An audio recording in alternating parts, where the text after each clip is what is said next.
Welcome to एलएफी। आज हम लोग क्लास 10th केमिस्ट्री का थर्ड चैप्टर देखेंगे। इससे पहले दो चैप्टर हो चुका है कंप्लीट। देखिए, पहला क्वेश्चन है, अमलगम एक मिश्र धातु है जिसमें एक धातु हमेशा रहता है। कौन सा धातु रहता है ये बताना है। कौन सा धातु रहता है, तो इसमें हमेशा पारा रहता है, Hg, मरकरी जिसका नाम दूसरा होता है। अगला क्वेश्चन है, निम्न में से कौन सा पदार्थ ऑक्सीजन के संयोग नहीं करता। ऑक्सीजन से संयोग नहीं करता मतलब अभिक्रिया नहीं करता है। वो कौन सा पदार्थ है जो कि ऑक्सीजन से अभिक्रिया नहीं करता है। तो ये गोल्ड, सोना जो होता है वो हवा में खराब नहीं होता, ऑक्सीजन में खराब नहीं होता है। अगला हो जाएगा, कौन विद्युत का सर्वोच्चतम सुचालक है, गुड कंडक्टर, सर्वोच्चतम सुचालक। सबसे ज़्यादा करंट फॉलो जो होता है चांदी से होता है, Ag हो जाएगा, 47 पे होता है चांदी। अगला क्वेश्चन है, बॉक्साइट निम्नलिखित में से किस धातु का मुख्य अयस्क है। बॉक्साइट निम्नलिखित में से किस धातु का मुख्य अयस्क है, बॉक्साइट का बताना है। एल्यूमिनियम हो जाएगा, Al हो जाता है एल्यूमिनियम, Al 13 नंबर पे आता है।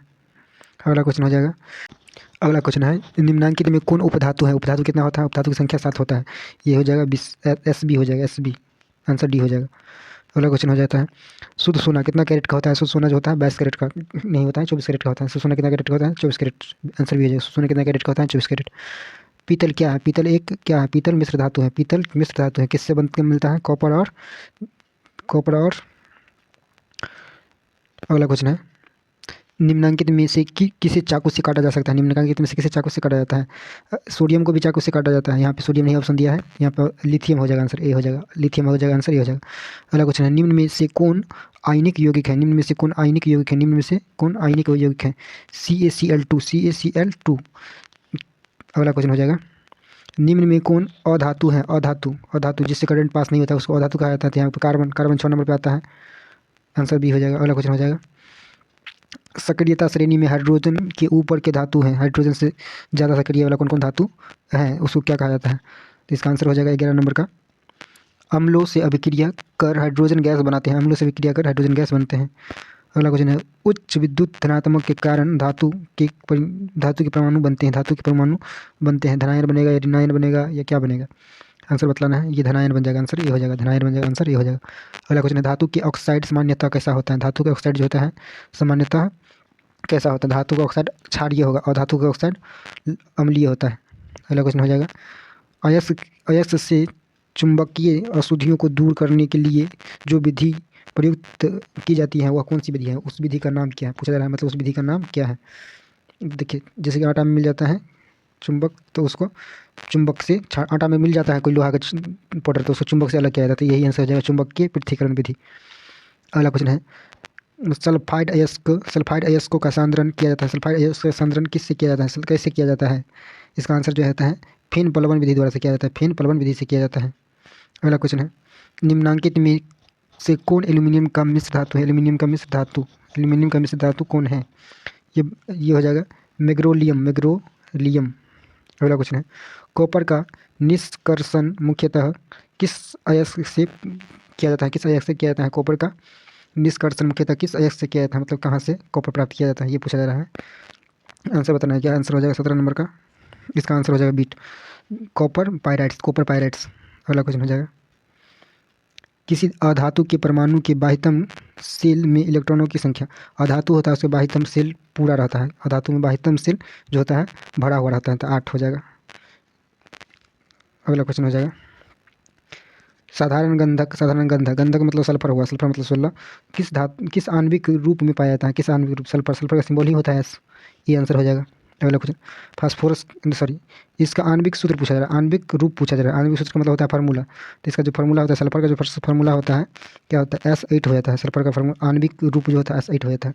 इसी तरह से फास्फोरस का आणविक रूप, फास्फोरस का P4 हो जाएगा, फास्फोरस का जो है आंसर P4 हो जाएगा, P4 हो जाएगा। इसी तरीके से ऑक्सीजन का O2 फार्मूला होता है, नाइट्रोजन का N2 होता है, हाइड्रोजन का H2 होता है। इतना ही का होता है और कुछ होता है। सोना निम्नलिखित में से किस द्रव्य में घुल जाता है। सोना निम्नलिखित में से किस द्रव्य में घुल जाता है। ये जो द्रव्य में घुलता है अम्लराज में सोना घुल जाता है, अम्लराज में, आंसर ए हो जाएगा। अगला क्वेश्चन है, कौन सा अधातु कमरे के ताप पर द्रव होता है। कौन सा अधातु कमरे के ताप पर द्रव होता है। कमरे के ताप पर द्रव कौन कौन सा होता है, ब्रोमीन होता है, आंसर ए हो जाएगा। अगला क्वेश्चन है, सीसा और टीन की मिश्र धातु को क्या कहते हैं। सीसा और टीन की मिश्र धातु को क्या कहते हैं, सोल्डर कहते हैं, सोल्डर, आंसर ये हो जाएगा। अगला क्वेश्चन है, निम्नलिखित में से कौन अधिक अभिक्रियाशील है? निम्नलिखित में से कौन अधिक अभिक्रियाशील धातु है? अधिक अभिक्रियाशील धातु बताना है। इसका आंसर हो जाएगा Au। Au मतलब होता है सोना। Au मतलब होता है सोना। अगला क्वेश्चन हो जाएगा, निम्नांकित में से कौन अति ज्वलनशील है? निम्नांकित में से कौन अति ज्वलनशील धातु है? अति ज्वलनशील बताना है। श्वेत फास्फोरस जो होता है अति ज्वलनशील होता है, ये जंगल में पाया जाता है, जल्दी जल उठता है। अगला क्वेश्चन है, विद्युत अपघटनी परिष्करण में अशुद्ध धातु को बनाया जाता है। अशुद्ध धातु को क्या बनाया जाता है? अशुद्ध धातु को एनोड, अशुद्ध धातु एनोड। अगला क्वेश्चन है, निम्नांकित में कौन सबसे अधिक अभिक्रियाशील धातु? निम्नांकित में कौन सबसे अधिक क्रियाशील धातु है? सबसे अधिक क्रियाशील धातु कौन हो जाएगा? आंसर डी हो जाएगा, के हो जाएगा। पोटेशियम होता है, 19 नंबर पर आता है पोटेशियम। अगला क्वेश्चन है, वल्कनीकरण की प्रक्रिया में प्राकृतिक रबर के साथ निम्नलिखित में से क्या मिलाया जाता है? प्राकृतिक रबर के साथ निम्नलिखित में से क्या मिलाया जाता है? साधारण गंधक मिलाया जाता है, यानी कि सल्फर मिलाया जाता है। आंसर ये हो जाएगा, आंसर ये हो जाएगा। अगला क्वेश्चन है, 1 ग्राम सोना से कितना लंबा तार बनाया जाता है? 1 ग्राम सोना से 2 किलोमीटर लंबा तार बनाया जाता है। 1 ग्राम सोना से कितना लंबा तार? 2 किलोमीटर लंबा, इतना इसको ज़्यादा खींच सकते हैं। अगला क्वेश्चन है, कमरे के ताप पर मरकरी धातु किस अवस्था में पाई जाती है? कमरे के ताप पर मरकरी धातु किस अवस्था में पाई जाती है? आंसर क्या हो जाएगा? आंसर बी हो जाएगा, द्रव अवस्था में पाया जाता है, द्रव अवस्था में पाया जाता है।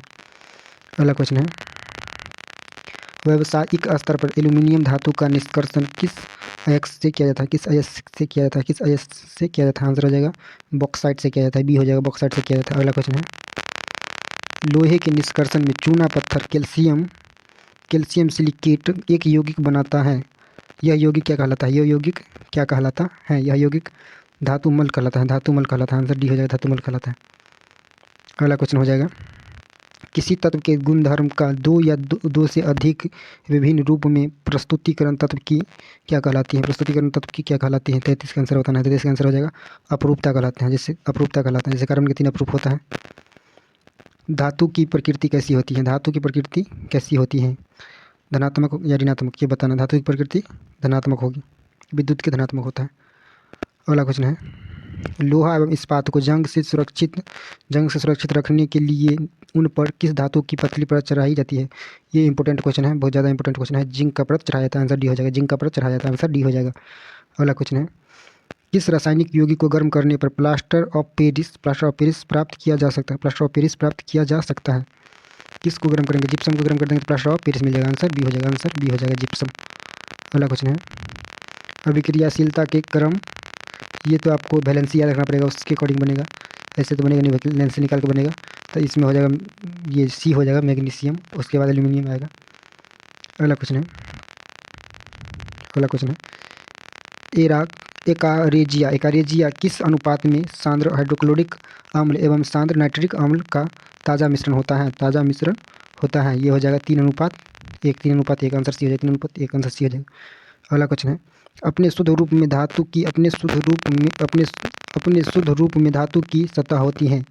धातु का सतह कैसा होता है ये बताना है। चमकदार होता है, चमकदार होता है।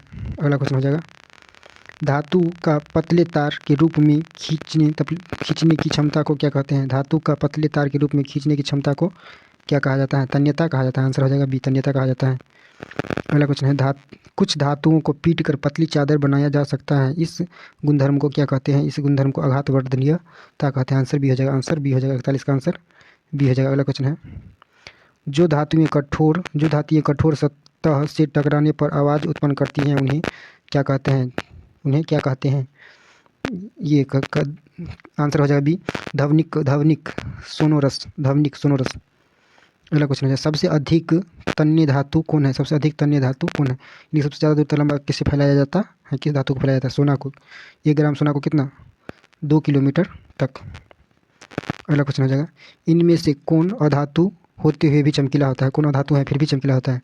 आयोडीन अधातु है फिर भी चमकीला होता है। सबसे कठोर प्राकृतिक पदार्थ कौन है? सबसे कठोर पदार्थ जो बनाया जाता है, हीरा को बनाया जाता है। हीरा क्या है? अधातु है। अगला क्वेश्चन है, एल्यूमिनियम पर मोटी ऑक्साइड की परत बनाने की प्रक्रिया को क्या कहते हैं? मोटी ऑक्साइड की प्रक्रिया बनाने को, ये लास्ट क्वेश्चन है, एनोडीकरण कहा जाता है, और यही इस चैप्टर का लास्ट है। Okay bye.